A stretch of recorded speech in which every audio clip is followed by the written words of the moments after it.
Mukhang nagdesisyon ang PBA Board of Governors na talagang damihan na yung mga teams ngayon at gusto nila na ito ay maging 20 na. As it is, alam natin ang teams ngayon sa PBA ay 12. Itong San Miguel, Ginebra, Magnolia, NLEX, TNT, Meralco, Northport, Blackwater, Terra Firma, Converge, Phoenix at Rain or Shine. At ang initial plan ng PBA ay mag-approve ng 4 pa na teams para maging 16. Pero ngayon, mukhang gusto rin nilang damihan talaga at gawing 20 ang mga teams dito sa PBA.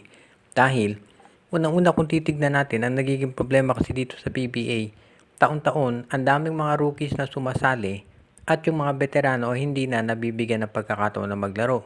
Maraming mga free agents ngayon, walang teams. Katulad nitong, of course, si Jeff Chan, ito sila Prince Capiral, itong sila Frankie Johnson, si Taylor Brown at iba pa. Pangalawa, parang nakikita ng PBA kung gaano ka-appealing yung MPBL dito sa mga fans dahil maraming mga teams at maraming mga games. So, pag mas maraming teams sa PBA, mas maraming mga games na pwedeng magawa. At pag mas maraming mga teams, mas maraming mga fans potentially. At syempre, mas lalaki revenue nila. So, yan ngayon ang tinitignan ng PBA. Nadagdagan yung mga teams dito sa liga.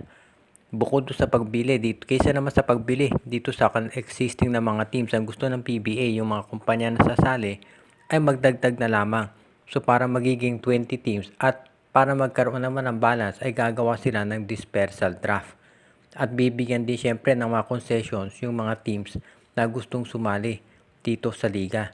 So tignan natin kung papayagan at kung maaprubahan yung ganitong idea dahil ang gusto ng PBA ngayon ay mga bago ng mga idea para naman ma-attract talaga ang mga tao. Pumirma na ng 3-year contract itong si RJ Abarientos dito sa Barangay Ginebra. At ang balita natin, mukhang ito talaga ay senyales na fully committed na si Coach Tim Cone sa nasabing player. Siyempre, nakita naman natin ang credentials dito si RJ Abarientos doon naglalaro sa Korea at ang ganda ng kanyang pinakita. At ito ang dahilan kung bakit siya na ang magiging future, actually present at future guard ng Ginebra. Siyempre, nandiyan pa rin si Scottie Thompson pero itong si Scottie mostly sa magiging role niyan ay shooting guard na o kaya small forward. At ang point guard talaga nila itong si RJ Abarientos. Of course, nandiyan pa rin si Stephen Holt, tandaan natin. Pero malamang gagawin niya shooting guard nitong si Coach Tim Cone at pagsasabayan itong si Abarientos at itong si Stephen Holt. Sa ngayon, itong si Maverick Hamnisi malamang maging backup yan nitong si Stephen Holt. At itong namang Barangay Ginebra, pagdating dito sa kanilang point guard at kanilang wings mukhang okay yung kanilang lineup. Medyo kinakailangan pa na magdagdag ng konting big man. Pero ngayon masayang masaya si Coach Tim Cone dito sa pagkakuha nila kay RJ Abarientos. Ito naman si Isaac ko, maganda rin na nagiging development dito sa Ginebra. At sinabi ni Coach Tim Cone na ito si RJ Abarientos ay talagang napabilib sila. Dahil sa ganda ng nilalaro, pwedeng-pwede na ito sa panggilas. As it is, alam natin ang Gilas Pilipinas naghahanap ng additional point guard bukod kay Chris Newsome. At mukhang pwedeng-pwede itong si RJ Abarientos. Sa ngayon, itong Barangay Ginebra bukod dito sa pagpirma ng kontrata para kay RJ, ay tumitingin din ng iba pang mga players na pwede nilang maidagdag dito sa kanilang lineup. As it is, nag-iintay pa rin sila. Of course, kung kailan talaga po pwede si Jamie Malonzo dahil sa ngayon hanggang sa Governor's Cup hindi siya pwede maglaro so baka Commissioner's Cup na ito. Pero at least nandyan na yung mga bago nilang recruits. Itong si Ben Adamos, si RJ Abarientos, si Stephen Holt, si Isaac Ko. Bagong new look ngayon ng Ginebra. Nagkasundo na nga ba itong si Troy Rosario at ang San Miguel Beer? Ito ngayon ang tanong ng karamihan dahil bakit hanggang sa ngayon daw ay hindi pa gumagawa ng mga trades ang Beermen ngayong nangangailangan sila ng mga players para magpalakas ng kanilang lineup. Ang balita nga kasi iniintay daw nila itong si Troy Rosario kung ano gagawin. At mukhang ang lumalabas ngayon itong si Troy Rosario baka malamang na dito na sa San Miguel talaga pipirma ng kontrata at papayag na. Sa ngayon, makikita natin kung ito ngay matutuloy. Pero kung sakasakali na makuha ng San Miguel Beer itong si Troy Rosario, napakalaking bagay niyan.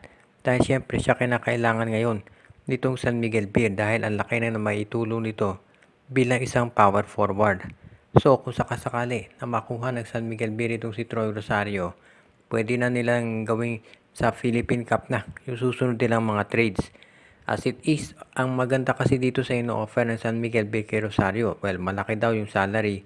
Plus masasabi natin na itong si Troy Rosario magiging magandang addition niya doon sa lineup ng SMB dahil ito ay isang stretch 4 na scorer na makakatulong dito kay Junmar Fajardo kahit sabihin pa natin na ito ay veterano. Sa ngayon titignan natin kung ano ang gagawin nitong San Miguel Beer kung sakali na hindi siya pumirma. Kung hindi pumirma, diyan natin naasahan na gagalaw ang management. As it is, mukhang iniintay nila kung ano ba talaga ang plano nito si George Gallet. Ay parang binigyan nila ng free hand itong si Gallet na pumili ng mga players na kanyang kakailanganin.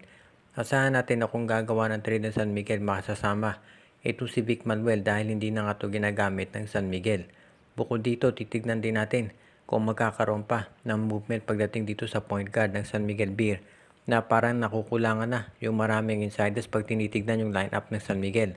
O baka naman susubukan muna nila yung kanilang draft pick na si Evan Nava.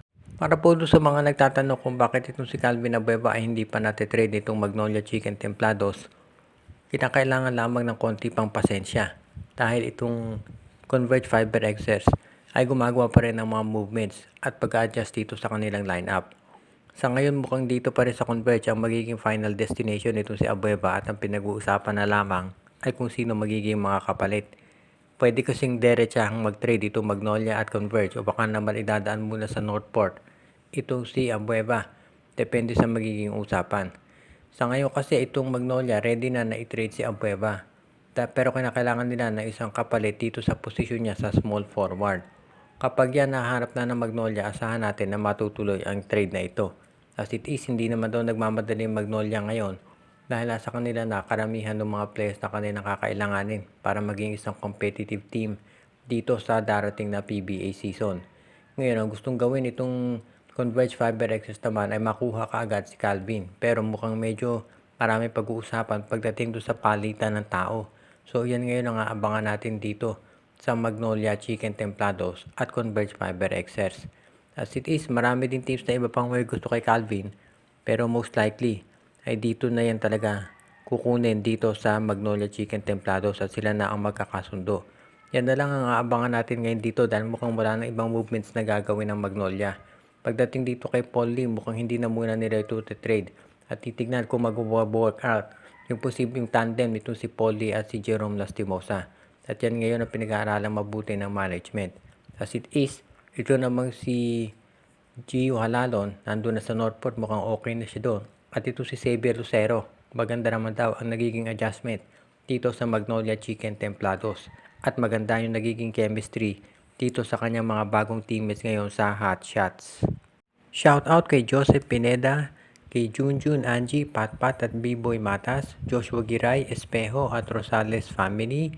Pinabati din natin si Jonel Alagon, Anthony Alon family, Ireneo Salangsang, Edwin Carmona Jr., Malyari Mascariñas, Renato, Marcia, Renren, Junjun at Linlin Dineros, Eduardo Monsales, Edwin Carmona Jr., Alicia Garcia, Michael D., Romeo Conchada, Katsakino Dukusin, Anthony Alon family, Archie Bueno Daling na family, Jason Mendoza, Dexter Domer at ang iba pa nating taga-subaybay.